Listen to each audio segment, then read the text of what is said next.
Hello, gentle people. I know it's been a long time since we connected, and it's coming up to the end of the year, so usually I go over my bullet journals and what my planning process has been. But today I wanted to show you something a little bit different. I have some journals here, and this is where I keep all my notes and stuff related to tarot. So anything that I'm studying with my tarot cards and all that good stuff. And I have been keeping this information in like 3 different journals. And then it finally hit me. We've been doing a bullet journal for the longest while, for years. Why not put a tarot bullet journal together? So this is a Leuchtturm, and the Leuchtturm 1917, a dotted one, and this little sticker with this amethyst crystal I got from my friend Teresa, Teresa actually did this deck here. It's called the White Sage Tarot deck, and her reason for creating this particular deck was to kind of bring some feminine energy to a lot of the masculine decks that are out there. So she did all these watercolor images herself, and I was lucky enough to be able to watch her go through the process of creating these images. So that is Teresa's deck, and she had first put them out as an indie deck, but now you can get it through US game system. So check her out. And oh, before I even get into the bullet journals, I'll just show you the other decks that I use. Of course, the original granddaddy of them all, the Rider Waite, which I refer to a lot as the Smith Waite, because Pamela Smith Colman was the person who actually did the illustrations on the Rider Waite deck. And she has a big Jamaican backstory, which I absolutely love. She spent a lot of her life in Jamaica, which I thought was really cool. So I have that one. And then I also have the Happy Tarot deck, which actually is an Italian deck that's been translated, but I love it so much because the imagery on it is very kawaii. It's so cute. And this one I actually used to do my gratitude readings, which I'll show you a little bit more when I get into the bullet journal. So I'll probably do another video with, you know, kind of going through all the different decks and all that good stuff. So anyway, let us get to it. This is my bullet journal for my tarot. So a tarot bullet journal, if you will. So I just have my name and stuff on the inside cover. And before every reading, before every interaction with the tarot, basically I say, you know, love surrounds me, faith supports me, wisdom guides me, and then at the end, I'm clear of all negative energy. I bring only positive energy into my life.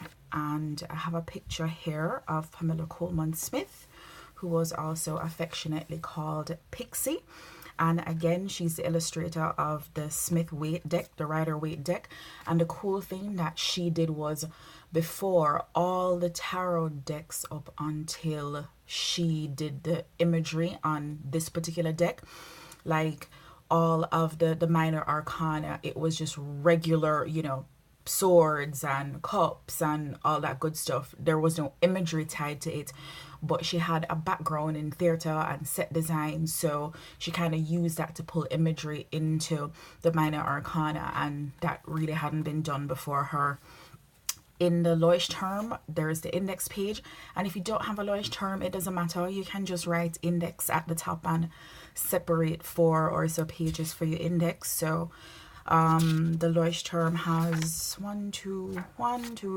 3 index pages, and it's just a very good way to kind of quickly get to what you need. And I have some more information here about Pamela Colman Smith. And when she left Jamaica at 15 years old, she went to the Pratt Institute in Brooklyn, because that is where her family was originally from. So she went there to study art, and she wrote this article called Should the Art Student Think? And it kind of has a lot of information, or her position on, you know, how to approach art, which is a very good description for how to approach the cards when you're going to do a reading. And you can look up that article online, Should the Art Student Think, by Pamela Colman Smith. And I just put some general information about the major arcana in here, and you know how the major arcana represents like the big themes in your life, you know, the archetypal themes, and just a list of all the cards in the major arcana. And then I have some information, this is just general information on the minor arcana here, and you know, the different suits and all that good stuff. And that's just more information on the court cards. And then this section is on chakras, because this was an easier, well, I guess it was an easier way for me to kind of enter into tarot, because the chakras I've been studying for a very, very long time. I started doing yoga in law school, my first year of law school, so 1998, which was a long time ago. And the chakra, the language of chakra is very familiar to me. So here, and this information was in White Sage, the White Sage Tarot deck by Teresa. So basically it's the major arcana and the associated chakras. So, you know, going from your first chakra all the way to your seventh chakra, and the breakdown of, you know, which cards correspond to which particular chakras, and all the others do as well, but I just haven't put that in here as yet. And then this is just pretty much a reference guide. This I got from Benabel Wen, who is really cool. She's actually a corporate attorney, but she uses a pseudonym for all her tarot stuff, and she has a book that I have as well. But you know, her stuff is like really, really intense. And I got this particular reference chart from her website, so it just gives you some information on what the different chakras represent. And you know, when you pull a card for your particular reading, you can see how that ties into the chakras. And let me just stick a pin here. When people approach tarot for the first time, they think that they have to learn all of these esoteric systems, and that is absolutely unnecessary. Kabbalah I'm very familiar with, and you know, that I've known for a very, very long time. But you know, you don't need to know all of that. You don't need to know every single thing about astrology. You don't need to have this understanding of esoteric traditions to get involved with reading tarot. So I just wanted to put that out there. But again, I use chakras because that language is familiar to me. And then the decks I showed you. So again, I have a White Sage Tarot deck, the Rider-Waite deck, and the Happy Tarot deck. And it's like I just put some information regarding, you know, who the creator is, the publisher, the publication date, the number of cards, any biographical notes about the particular deck, the art style, and you know, what the design is on the back. And you know, this is just for shits and giggles pretty much. Teresa's deck didn't have like an extra card in there, but you know, my other two did, so I just kind of stuck them in there. So leave a little section for the different decks that you have. My intention is never to go past 5 decks at any point in time, so we'll see how I stick to that.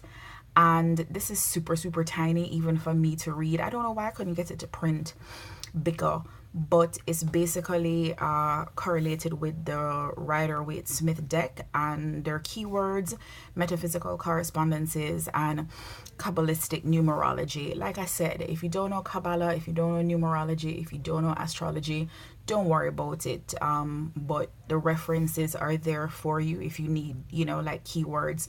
And then also, you know, if you pull a card and a card is reversed in the opposite direction, that means something else. If you're just starting, don't worry about that. Just focus on, you know, what the card means when it's upright.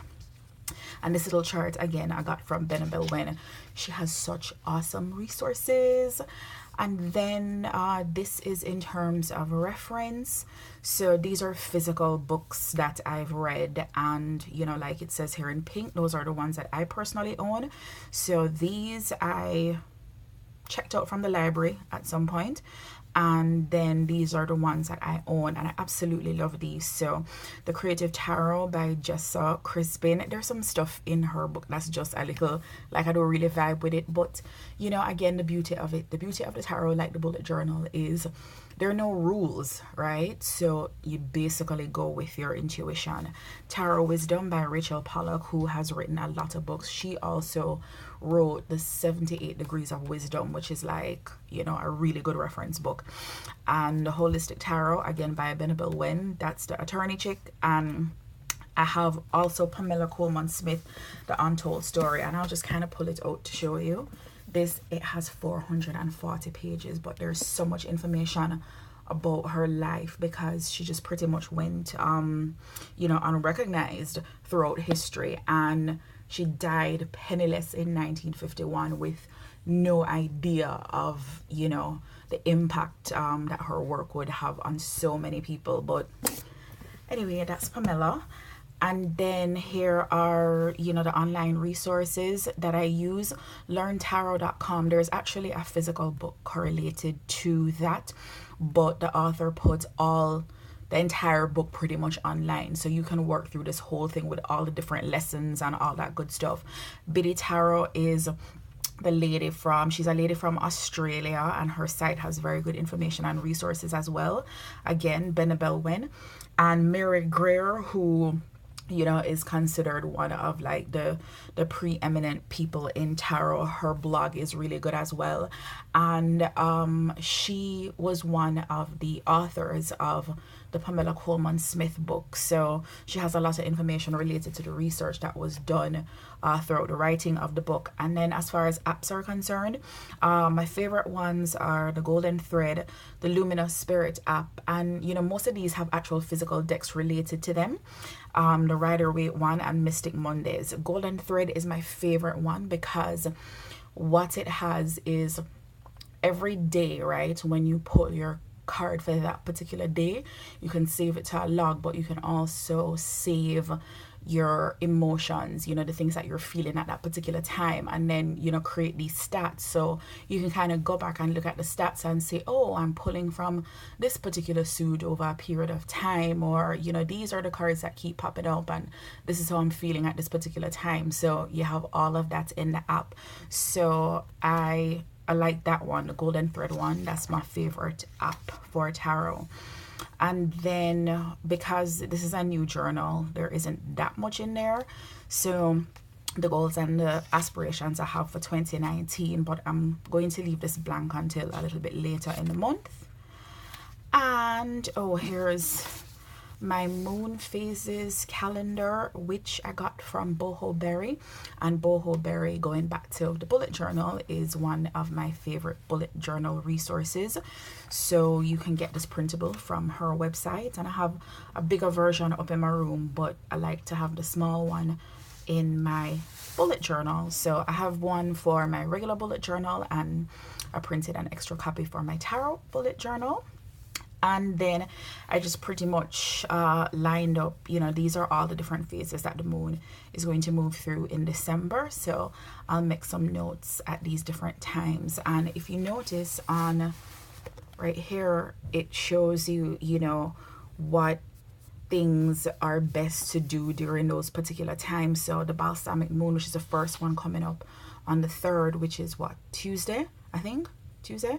So it's a good time to reflect and rest and restore. So it has like little tidbits about, you know, what is the best thing to do during the time when the moon is in particular phases. And my voice, I know, is kind of crusty. I don't know what is, I haven't been talking that much, so I don't even know what's going on. And then I have a monthly reading. Again, like I said, I set it up pretty much the same way I set up my regular bullet journal. And I know there are people with these absolutely fantastic bullet journals with all of these drawings and illustrations, and I don't have the time to do all of that. I love it, but I just don't have the time for it. So my bullet journals are very sparse and functional. So this was my monthly reading for December 2019. So I basically did a chakra spread, which is, you know, 7 cards across, each one representing one of the different chakras. And, you know, basically the cards that I pulled, I used a Rider-Waite deck and just some interpretation notes for each of those particular cards. Then also, just this is how I would set up like my regular bullet journal. But in my regular bullet journal, you know, I'd have like the important things coming up for the month, but here I'm just going to put the cards that I pull for my daily spreads. And then like I said, because this is a new journal, this information I had in one of my old ones, so I just kind of left that blank. And what it is a gratitude spread. So every day I pull one card, and then I look on that particular card to find something that I can be grateful for as it relates to my own life. So you pick your card and you know what you're grateful for from it, and then the specific interpretation for each card I have on the side. So this is just my particular interpretation, and then if I pull any reference information from any books or anything, that's what I'll put on this side where I have card notes. And then I have my daily spreads as well. So that's the position of the spreads for what I pull on a daily basis. And this is very good if you are trying to like learn a new deck, or if you're getting into tarot for the first time, because as you move through it on a daily basis, it helps you to learn what the different cards are, and then you know you're pretty much bonding with your cards, right? So this layout I got from Benabel Wen as well. She has this really good reference guide. I think the thing is like 38 pages long that you can download from her website, which gives you all these different spreads, and some of them are very intense. I just flip over the very intense ones and just go to the simple ones. And so the first position here is, you know, that card is going to be what is your overall outlook for today, what crosses your path today, yesterday's unfinished business, and any upcoming goals and objectives that you might have. So I put what card I pulled, and also I have what chakra is related to, and then the keywords for those particular cards. And then the daily insight is just, you know, what I feel about the cards that I pulled, and then at the end of the day, you know, I put some more information there. And then these are questions related to the specific cards, and I'm gonna say I should have it here. This is another book by Rachel Pollack, the Tarot Handbook. The new Tarot Handbook is really good, and she has questions in there related to every single card. So, you know, on November 30th, these are the cards I pulled. I pulled Justice, I pulled Strength, I pulled the Moon, and I pulled Lovers. If you notice, all from the major arcana. And, you know, these are questions that I basically had to think about when I was kind of doing the interpretation. And then she also gives you different spreads for each card as well. So this is very helpful just for, you know, kind of self-reflection if you're reading for yourself, but it's also good to kind of help you develop if you plan to do readings for people at some other point in time. So those are the questions related to, you know, my daily spread on the 30th. And then this was yesterday, so those are all the cards. And if you notice, I kind of switched up the layout, but is your thing, so you can switch it up any way you want, right? And so those are the questions from the same book from Rachel Pollack. And then this is for today. I haven't done my spread for today. I'm going to get ready to do it after I finish this video with you guys. And what else? Okay, so I'm basically setting up for December. So I'm thinking about doing a weekly spread. So that would go here. And then my gratitude readings, which is basically the same thing I showed you before. And, you know, Monday's reflection and all that good stuff. And what I realized that I hadn't put in there earlier was the different crystals that I use, and I think I have two of them close by here. This one is the kyanite. I got this one when I went to the Omega Institute. It's in Rhinebeck, upstate New York. I was there in September for this artist retreat workshop thingy, and I got this in their shop, the blue kyanite, and I actually got the earrings, some blue kyanite earrings as well. I love this crystal because it doesn't need to be cleansed or cleared at all, and it helps to amplify your intuitive energy. particularly during meditation. So I love the blue kyanite. The thing about blue kyanite though is the way it is, it kind of, you have to be careful, because if you notice, it kind of like peels off in places. So there's a little tiny piece right there, right? So that's the blue kyanite. And then also my amethyst as well. And my amethyst I usually rest on top of the boxes when, you know, I've put them away for the day or whatever. But I usually have both of them out when I'm doing a spread and reading.